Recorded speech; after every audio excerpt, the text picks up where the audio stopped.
We meet again. The arch nemesis Rakdos brother of mine from the 2-0 bracket. So this time I lose the roll again. Okay. So game one again, I don't think I'm super favored, but you again, indeed, he keeps beating me. Well, this hand is decent. Again, Amulet just showing its power in being able to be better than a mountain right now. Much better than a mountain.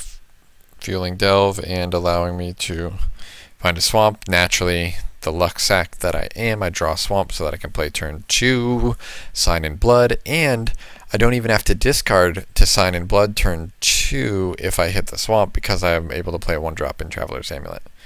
So he's missing black mana, but he plays a 2-drop on time, so he's got his aggressive start. Watch out. So here I just put my tap land, and I'm going to crack my Amulet. Take 3, he's got the bully. Uh-oh. He's got the aggro start. So, ooh, Lightning Strike. Alright, Lightning Strike was insanely important for not taking 5 damage this turn. I still think I play my 2-1 and 2-2, and I'm pretty much in a really bad spot if he decides to play any removal spell on my 2-1. And he does not, though. He has Read the Bones. Alright, he Read the Bones. He has to attack with 3-3. Now, what's interesting, that's super interesting to me. I think he should have attacked with his Borderland Ranger too. Because then I would have still blocked the Majoring Bully. My plan here is to not take damage, right? He's the aggro deck. So I can double block. Since my 1-1 can't kill any of his guys anyway, it has no value. And I don't have a Vulture saving in hand anyway. So he's allowing me to double block and missing 3 points of damage. Whereas if I would have blocked the Borderland Ranger and traded my 2-1, I'd still have a 1-1 in play. But he would have gotten in for 3 this turn, and my 1-1 probably doesn't do that much to help against the Majoring Bully in the future. So he lets me trade, which I'm fine with. And that's going to let me Lightning Strike his guy. I Sign in Blood first. That allows me to play a land. And now I'll Lightning Strike his guy so I don't take damage. Because again, with all these Signs and Bloods and stuff, it's pretty bad for me if I just take extraneous damage. So plays Tormenting Voice, probably going to Delve an Angler. Yep, so he's got the first Angler in play, so he's pretty far ahead. I do have similar lands as him, and I'm up 3 cards in hand, but I also have 3 lands in hand, so I have a couple Anglers of my own, so I think my plan here is to Tormenting Voice, try to hit something good, discard a mountain, hit land, Read the Bones, play land, play my own Angler, and I still have plenty of mana, so next turn I have 5, 6. Next turn I can play another Angler, so I'm just hoping to trade Anglers here, which he doesn't do, which I'm totally fine with. Another Read the Bones is pretty great. So here I get to go bottom. Hopefully draw some gas. Yep. Just any card in my deck is basically gas if it's a non-land. I get to play Dragon Fodder to help block the Borderland Marauder. Or if anything goes badly, I can chump block the 5/5.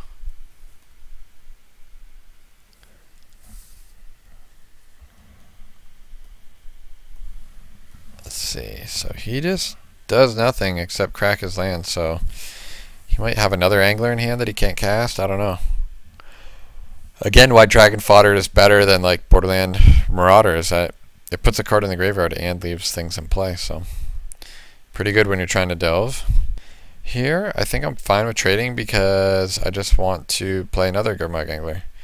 But he is not interested in trading, so he lets me get ahead in the race now. So I get to play Fodder, followed by Read the... No. I guess just followed by another Angler. So I think I'm in a pretty good spot here. So he can 2-for-1 himself. Lightning Strike plus Lightning Strike. Kills my Angler, but what's he going to do? Yeah, he attacked with 5. That's interesting to me because now he's letting me attack for 5. So I have 4 chump blockers here. So I can just chump, beat down,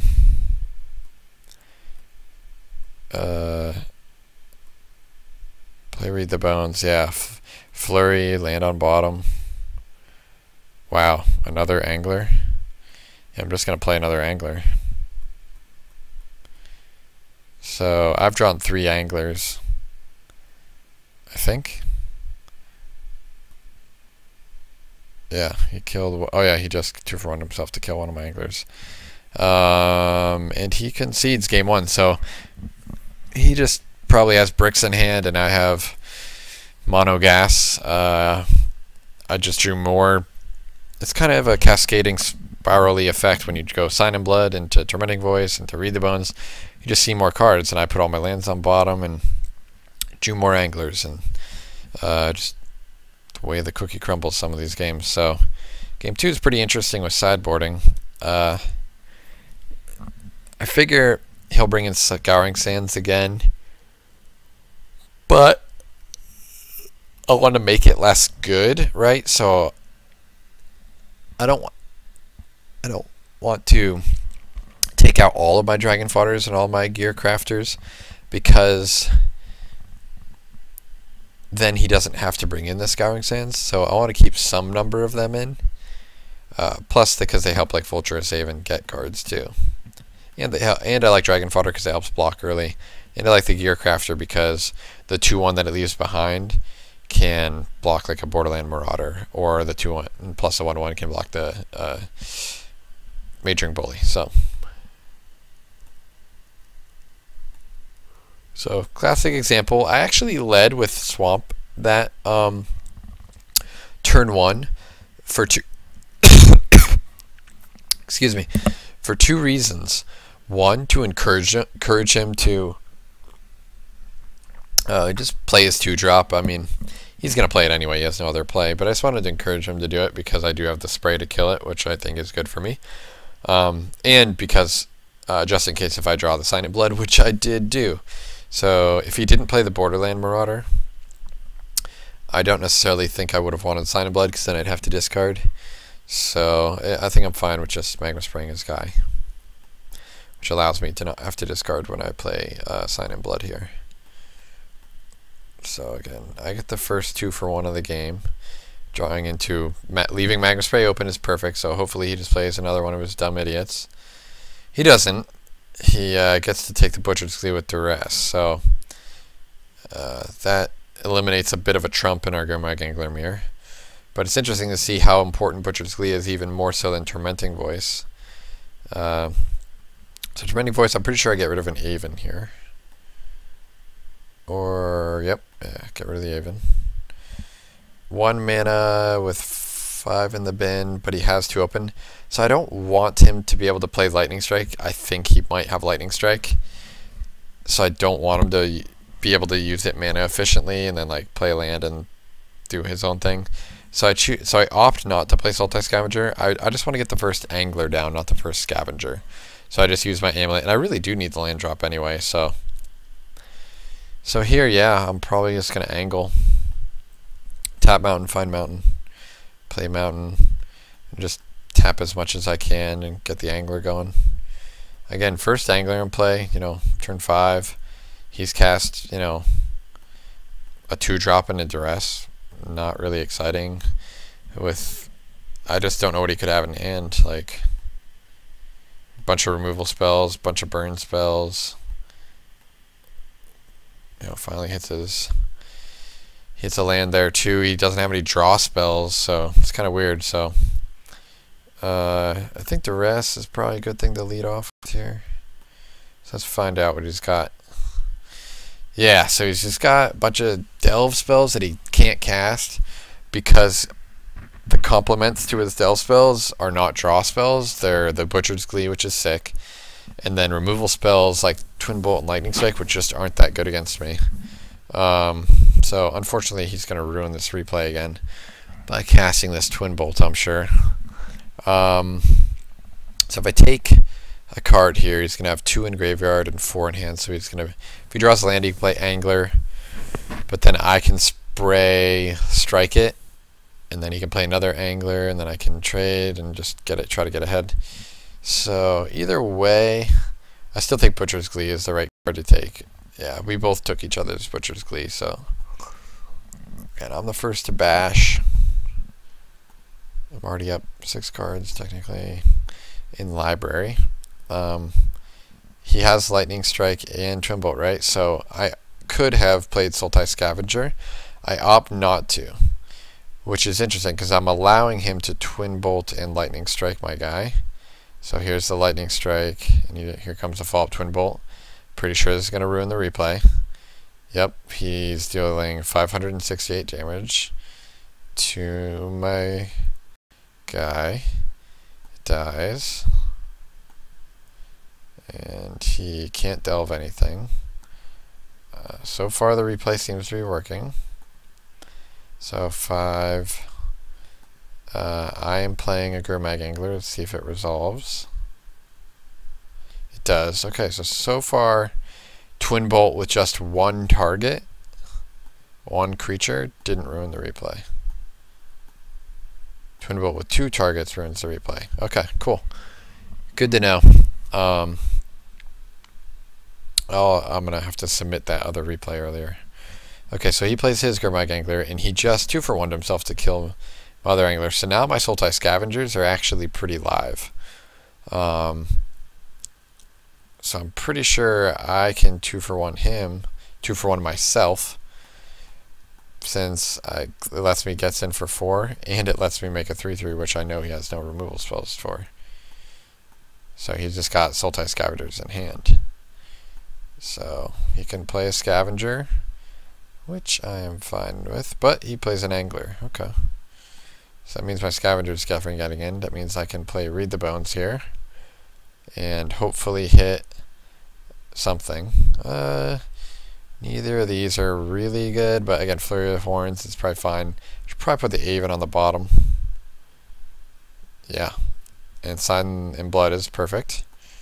So I can, I guess, attack with both. I'm making him scared of Butcher's Glee by paying the land. This is 3. He's like, F it. 3 times already. So yeah, I'm kind of got his number here. He knows he's in trouble. That you beat me up. So here I Sign in Blood, finally draw the Butcher's Glee, and I don't have the mana for anything else, but he's got to come up with the goods really quick, and that is not it. And he's got a 3/3. Okay, so I'm pretty much set here. I didn't even need to draw the Lightning Strike, but drawing the Lightning Strike is just kind of gravy.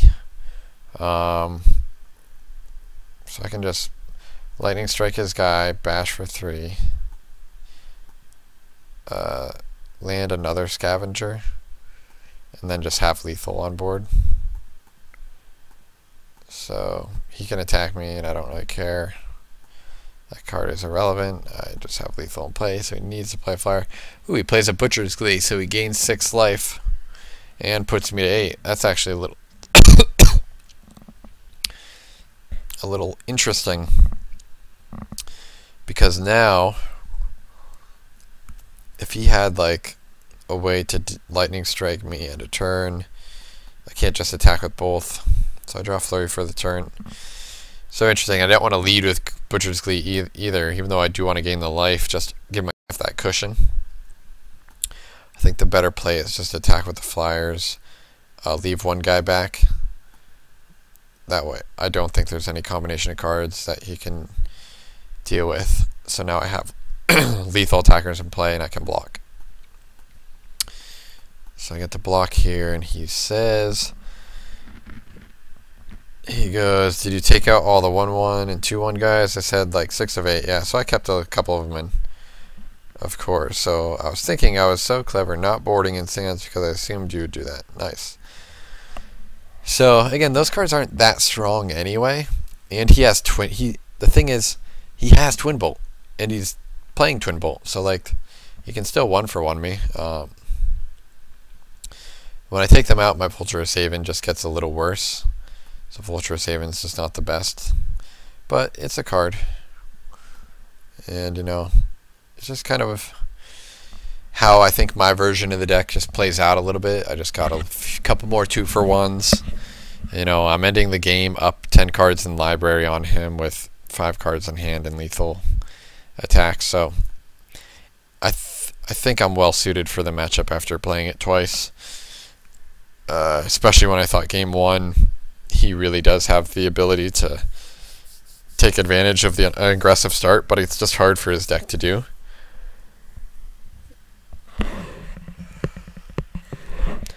So, yep, I'm pretty happy with this deck so far, but we have yet to play the Boris Heroic deck in the finals coming up.